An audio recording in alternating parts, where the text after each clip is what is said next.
we have a question from Sophie. Sophie from Indonesia. As a person who embraces individuality, I agree to your statement that every student has different paths in learning.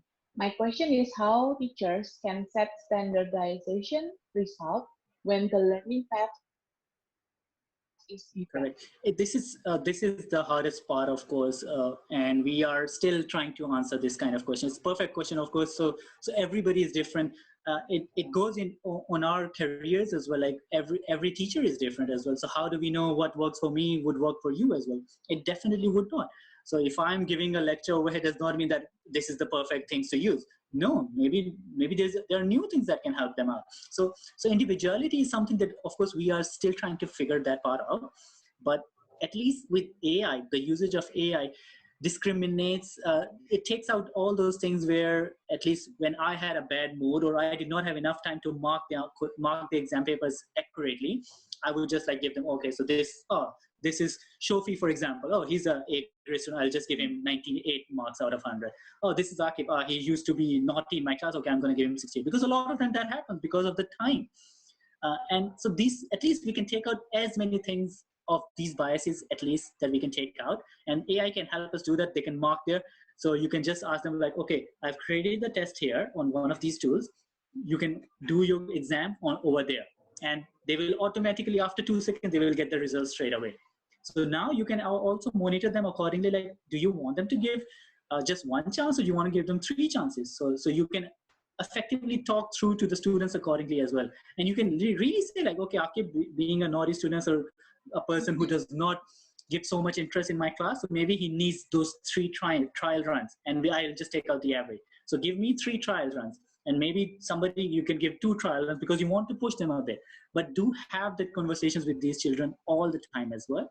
And once AI is doing the results for them, students will never think like, oh, maybe teacher Akib was being angry at this time, so that's why he didn't like my essay. A lot of times these kind of discussions happen among the students, that this teacher was not even here. She was traveling overseas. She was in Indonesia. How can she give enough time? So she did not answer my questions accordingly. So there's a lot of these things that happen. So at least with the use of computer testing and computerized standard testing tools that there are already, AI can help us standardize those examinations. And then at least all students know that, okay, it's not the teacher, it's a perfect standardized test for everybody, the same. It's all the same for everybody. Okay, so that's the question for the answer for Sophie. Now, Akib, we have a texter here. I think the texter wants to share something. Okay. Is it okay? Of course. Text.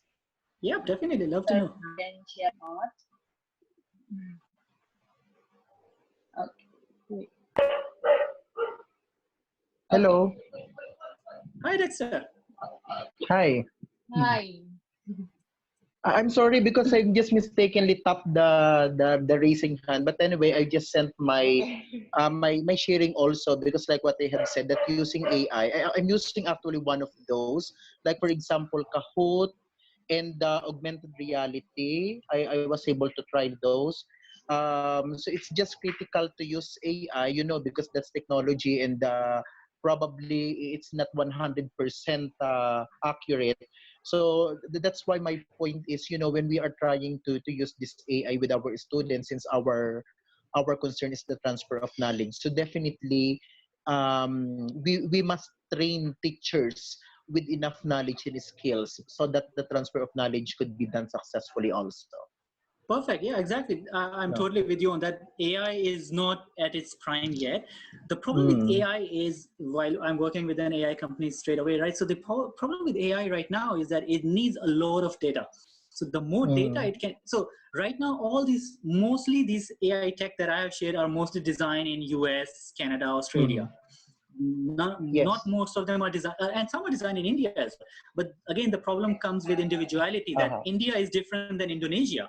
Indonesia is different than Singapore. So all of these things need to be taken. So we do incorporate these technologies straight away, and that's the wrong principle, of course. As I said, the technologies that I shared may not be the correct ones for you or Yeah. maybe correct for you, but maybe not correct for your neighboring teacher, for example, just who's doing the same class just beside you. Because he, as a teacher, we need to incorporate, as I think you mentioned or somebody else mentioned about the character development. So we need to think Mm-hmm. in that perspective how this technology is helping them towards that character development part.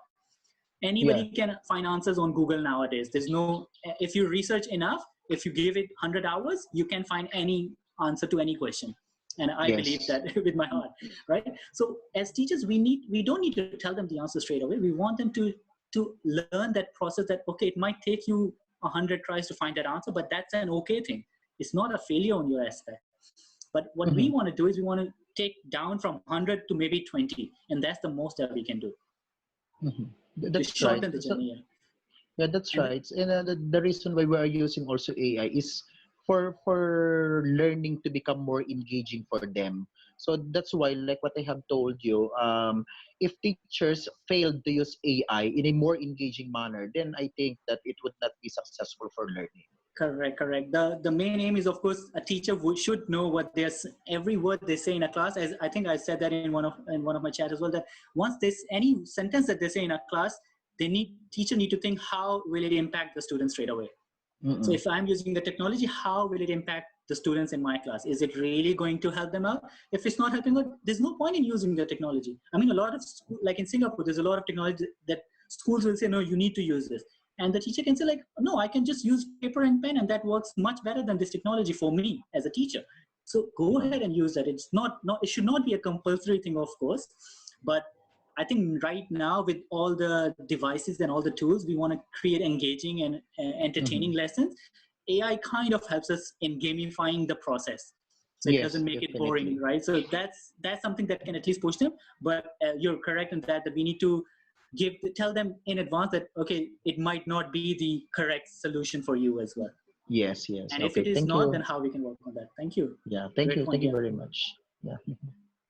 Okay, so I guess that's the discussion for Dexter question actually. So we will continue with the next question. Uh, it's from Ellie from Indonesia. Okay. So how is the application of AI to chemistry subjects for students and teachers in order to form students who have character, have good skills and knowledge? So thank you, she said. Okay. Yeah, I think I'm from a chemistry background as well, so I think the way what we want to inculcate in the students is basically not just learn the principles like okay, A plus B gives you C, like simple reactants and product kind of thing, and just memorize all of these things. Students like to experiment. It's an experimental subject, so they like to experiment. And then AR and VR, virtual reality, there's a lot of there's one called Eon Reality, and they have created like amazing. I will write it on the chat as well. So Eon Reality, they created some really virtual fun tools that you can actually use like mixtures to mix, and then it evaporates or produces exothermic reactions, endothermic reactions. So all of these things can actually explain them much better, because they might not be able to make a dynamite in a lab, in a school lab. So, but at least they can try how it can work in a virtual reality environment in a safe space. So these are the basic things that they can actually learn by exploring. And exploration is a vital tool in chemistry. You need to let the students be off topic, and a lot of times they need to think like, if I don't add A and B together, what if I happen and add a C and a D to it as well? What would happen? Would it change?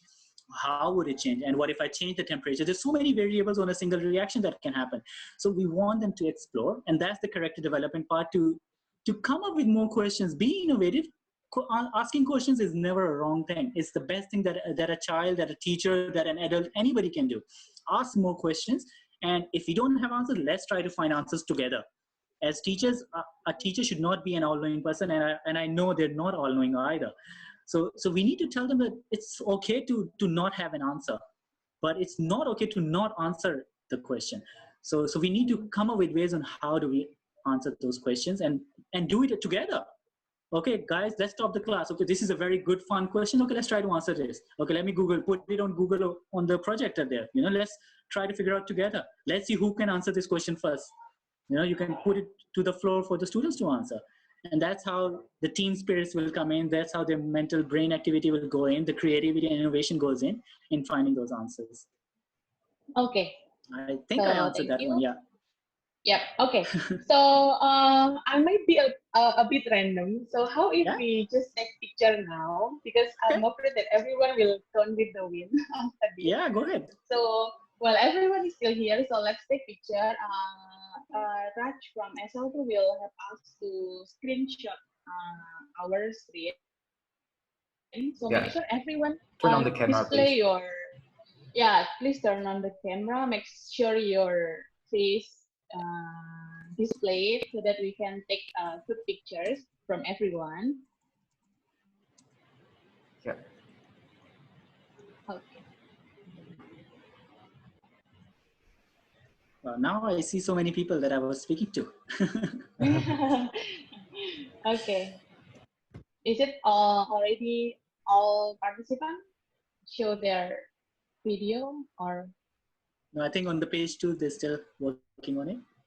okay? So please make sure that you didn't turn off your video setting so that we can see you, Yeah. and then we will take some screenshots of our session. Can we do it now? Yeah. Yeah. We can do it. Okay. Okay. So please smile. Oh, sorry, my camera is not working. Okay. Okay. So let's take some screenshots. So please smile. And 3, 2, 1. Okay, one more, I guess. Okay, one more. Another picture. 3, 2, 1. Okay. Did you get the screenshots, Raj? Guess I get some, but let's try the Okay. full version. Mm, Okay. So we will try one more yeah. for Yeah. the full We will try. version. Okay, Okay. because So we give have your. quite a lot of participants here, so we have 3 pages. So we'll take 3 screenshots. Oh. So will that okay for you guys? Oh, okay. Yeah. So I will count. So So three, okay. 2, 1. Okay. So this one is for the first one, and let us start the second one. And okay, this one's for the second one. 3. Oh, I see there are still some Ellie Sunarsi Echo. They don't turn the camera on. Would you guys please turn the camera on? Miss Ranitia also. I think it would be hard for them, I guess, depending on where they are at. Yeah, maybe. Okay, that's okay. Yeah, maybe Restroom, restroom. maybe. Yeah, I will capture it. I will capture it. Okay, okay. This is for the second, and let's take for the last one. The last Yeah, one. Johnny already inside. Yeah, thank you guys. Thank you. Thank Okay. you. It's done. Thank you. So that's a bit random. So sorry, but I'm afraid that everyone will just go after this. So let's continue with a question from oh, we have another participant raise their hand. Means like he, I don't know, it's a he or she wants to share something as well. So let me it's Lenovo. Okay. Oh wait. This one. Okay. Yes. So the PC name is Lenovo. Hi. Hello, Oh, it's Mr. Yes. Hi. Hi, Pa.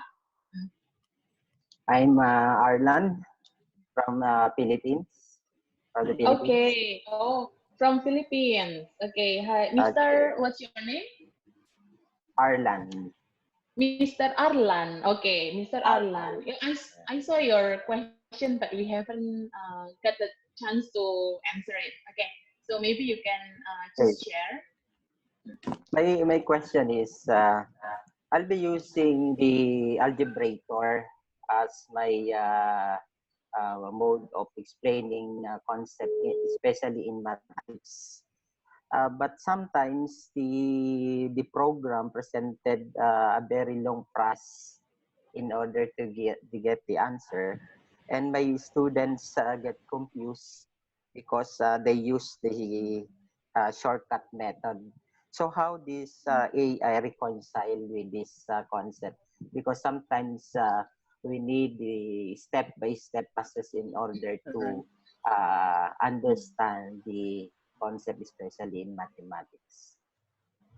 Yes, I think what your question is basically about a different technology itself. So not all technologies are created equal. So as I think Dexter clearly mentioned that all technologies are different as well. So as teachers, we need to understand how this technology is solving math problems, for example. If as a teacher I want a step-by-step kind of process, then I need to find that technology that does it for me. I think Cerebri that I've shared does give you the answer step-by-step accordingly. Not all technologies can do that. So because a lot of those technologies are very, very simple and very easy to use, so they would just give you the final answer accordingly, or they would just do like a long, they will just bulk up things together and they will answer those things. So those things, of course, would depend on the technology, and those are the setbacks of the technology of the application itself. And so some are using AI on just finding, so they have a big library of questions and they use AI to find that particular questions faster and faster. So they use artificial intelligence to do that. Some create the questions themselves. Some just take a question and then divide it into sub questions accordingly. So there's a lot of different ways different companies do their apps accordingly. And that's why I think the understanding of the application becomes important for the teacher as well, to know that, okay, where the limitations are, what it can help me with and what it cannot help me with, and where it cannot help me with, that's where the teacher comes in. Okay, yeah. Thank you. No worries. Thank you. Okay, thank you, Arlan. So we go to the next question. Let me see in the chat room. Um, okay, so we have a question from Balkis. I will help you to answer. So do we get all the handout? Because I'm still new, and I hope I can get this handout to try those media. Yes. So after the session, we will send you email you the e-certificate and also the handout from Akib. So the presentation slides from Akib, but only for the one who get the e-certificate, and the handout is only for those who already registered. So for, because now at the same time we also do Facebook Live. So those who are on Facebook, we are so sorry that for this time you cannot get our e-certificate because we have limitation for the registration number. Okay, so hopefully next time we can accept more participants to join. Okay, next, for the next question, we have another question from Tati. As you explained the AI system of simple math, why Zhengdu, is it? Zhengdu limit the age of language learning at 4 until 10 years old. If this AI system actually or sim can Ah, recognize the level of the students, ay, the language of the students. pala daw. Yes, I think I think the only point, the difference is basically the fact that the app has the images and all the graphics that are very closely related to that age group. Like adults, we might not relate to them that easily. So that's the only difference between the app. But as an adult, I've been using the app to learn like Mandarin as well. So it does still help me out, but it's just that I cannot relate because the images are very childish for me as a person, for example. So I think that's how we group different age groups accordingly. So the images and the graphics and the videos and the audio files and the gameplay, the storylines are very childish looking, for example.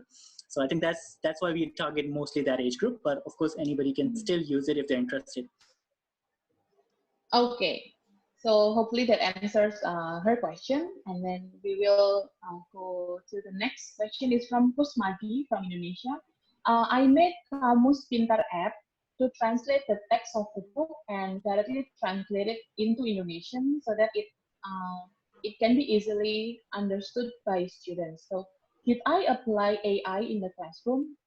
I mean, I'm not so sure about the app itself, but of course, so if you personally, if I am personally looking at a book and then I literally type it down, then that's not artificial intelligence, that's a human intelligence. So I'm using my own intelligence to write it down.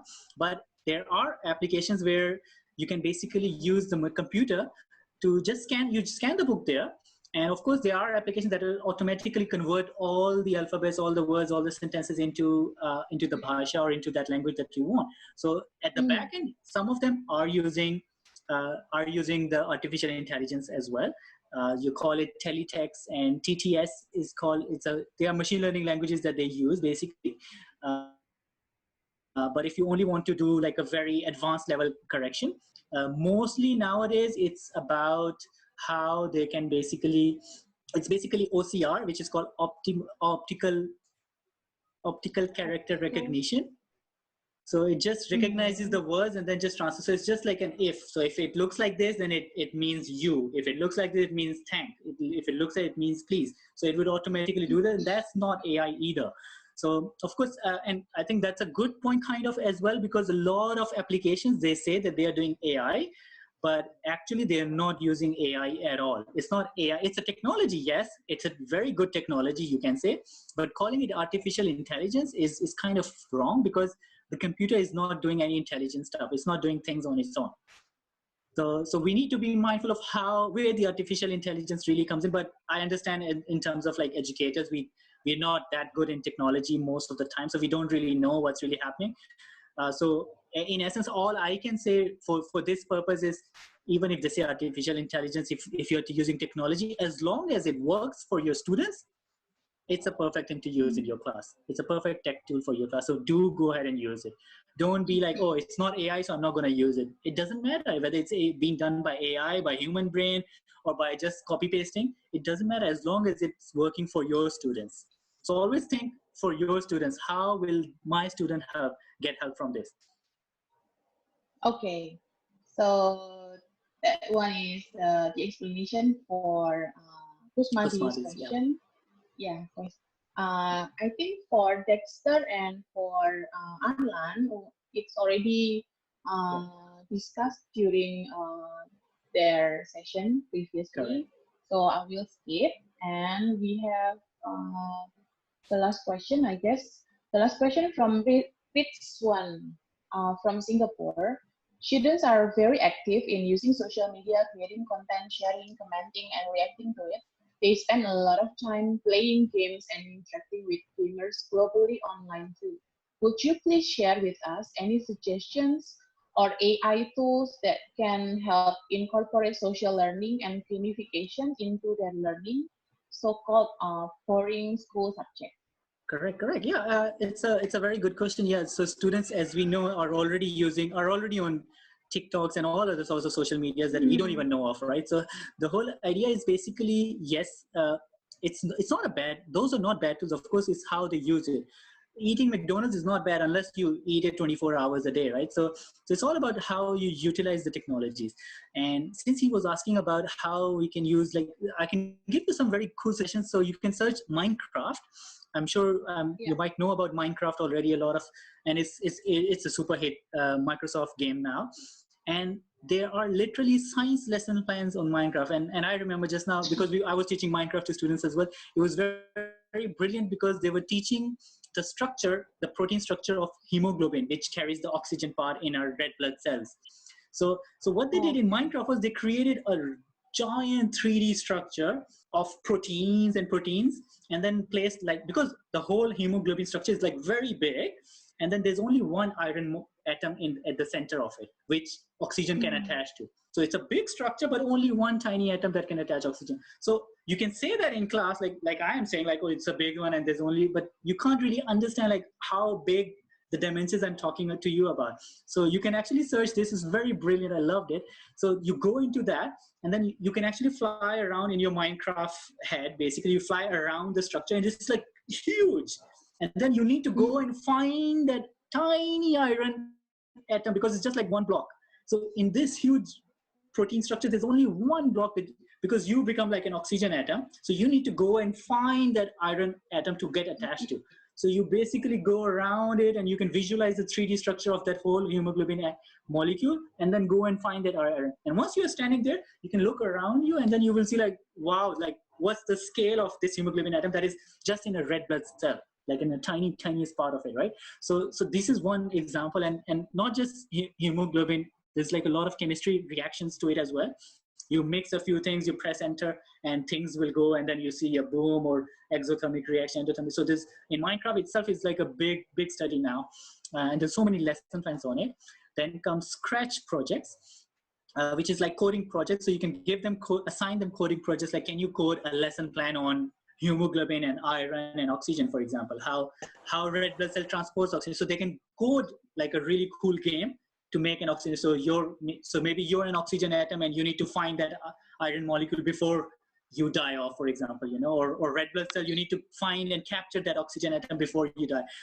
You can create, a lot of students already created these virus games already now on how to capture the virus faster, which teaches them about vaccine and vaccination. And it also teaches them social distancing as well. So it teaches them about social distancing, and they've created fun games on it. So you can do scratch.mit.edu. It's free. Scratch is totally free. I love it. And you can ask students to create these lesson plans for the other students. So in one class, you can, if you're talking about, for example, chemistry, you can say like, this team needs to work on chemical reactions, this team needs to work on endothermic reactions, this team works on exothermic reactions. And then in one class, you just share all of this. And you don't even need to teach these 3 different things. Students themselves will teach each other. And if they're lagging behind something, you can answer for them. So these are just a few things. And in terms of AI, I have listed down a few things. Of course, if you have any specific topics, then I can actually help you out with that directly, like which tools people are directly using those. But in terms of just technology and suggestion, I mean, it's Minecraft, and this Scratch is just a brilliant resource already. And Roblox is another free and cheaper tool than Minecraft. It's similar to Minecraft. It's called Roblox, which is similar, and it is doing the same things for generation now. There's so many lesson plans on Minecraft. I mean, yeah, I loved it actually. When you go in, you can explore, you can actually have a physical gamified experience of a molecules, protein molecules, viruses, and all of that. It's brilliant. Yes. Okay. So that's answered for Rich one from Singapore. Okay. So I guess because no more question here, I guess we can finish a bit earlier, since it's already past the fasting time, is it, for our Muslim friend? So we are supposed to finish at 6 p.m. actually, but we still have 15 minutes, but it's okay. So we will close our session a bit earlier. But if you still have more questions, so you can reach us in our social media. Our CEO, so Antonius, already shared in the chat room our social media, so you can reach us through our Instagram or email as well. So you can still ask us question, and we can pass it to Akib as well. I'm Lisa on behalf of Kriya ID. So I'd like to thank you for your energy today, and also for Akib. Thank you very much for the sharing. So we are glad to meet you again in our next online session. So once again, I remind you, because since this is an educators MeeTalk, so everyone can be a speaker and everyone can be a participant. So if this evening you are here as the participant, it will be great if on the next session you can become one of the speakers to share your interest, just like Akib did. So if you are interested to share and become one of the speakers in our session, we are really open also for Asian educators, so not only from Indonesia, not only from Singapore, but in Asian. So you can just contact us through our Instagram at kriya_id, or email us at aha@kriya.id. So you can see also in the chat room. So we're waiting for your email, for your hello also to us.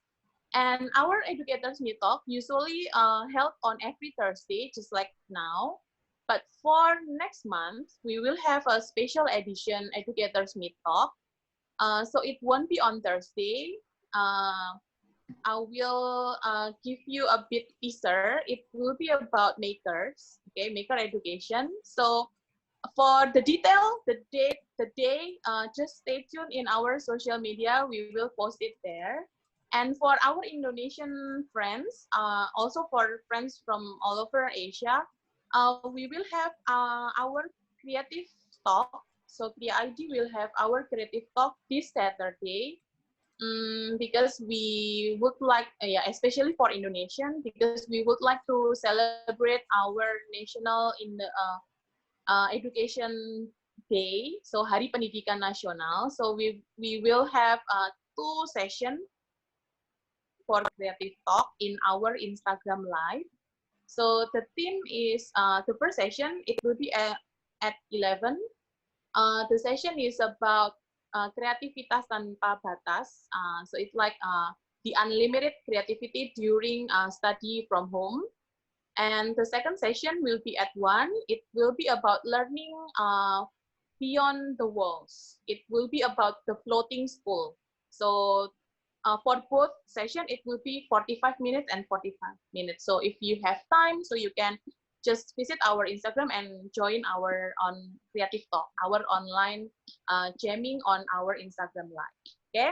So Akib, is there any supporting message from you for the educators here? Yeah, I think just last comments basically to of course take care of yourselves first. It's not easy during these times. And when you're in a class, just think how what you're saying is really going to affect these students, and whatever you say, you need to make sure it changes their life somehow, one way or the other. And you're not just there to just read out from the board or from the presentation. I think just always whatever comment comes in, you need to make sure how I can justify that to the students. And I'm sure most students are like your kids, your children there anyways, right? So you want to figure out, if I say that now, how is it going to impact them 10 years down, and how I can still support them when they are off, when they're there at that stage. So we all need help. We always need help.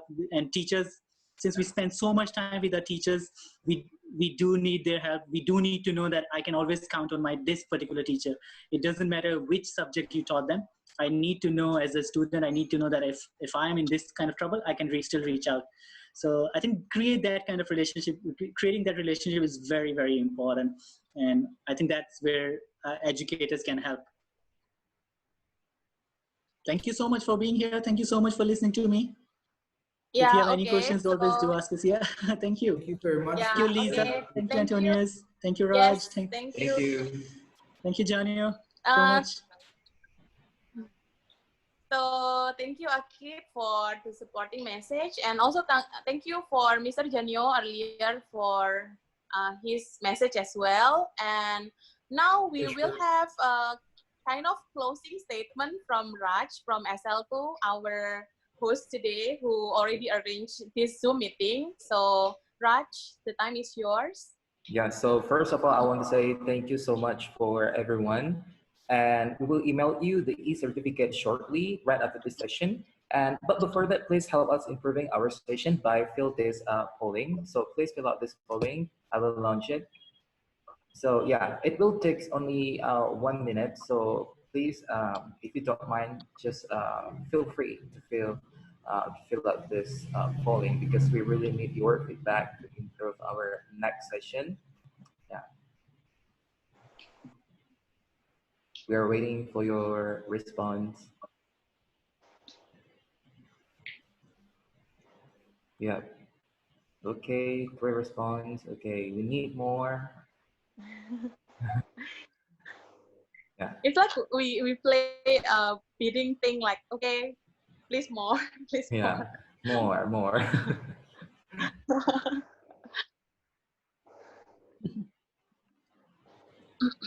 Yep. Okay, it will take only 1 minute. Yeah, just spend 1 minute from Yeah. your 24-hour to fill out the polling. Okay.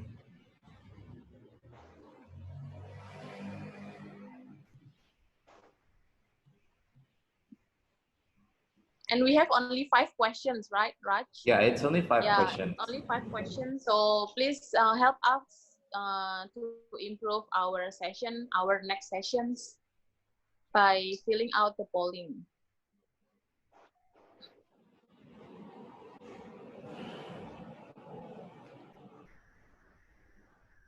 Okay, we're still waiting.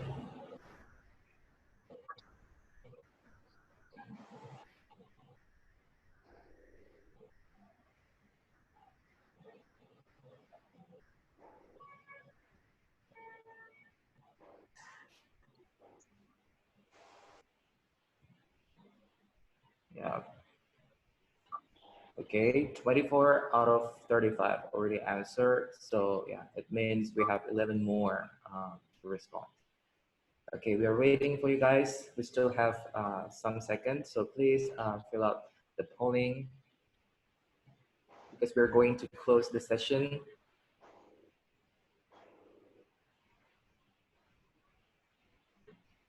Okay, we got 24.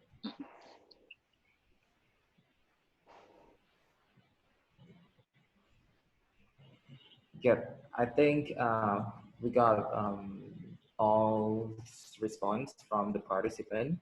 So again, thank you so much for joining our event today.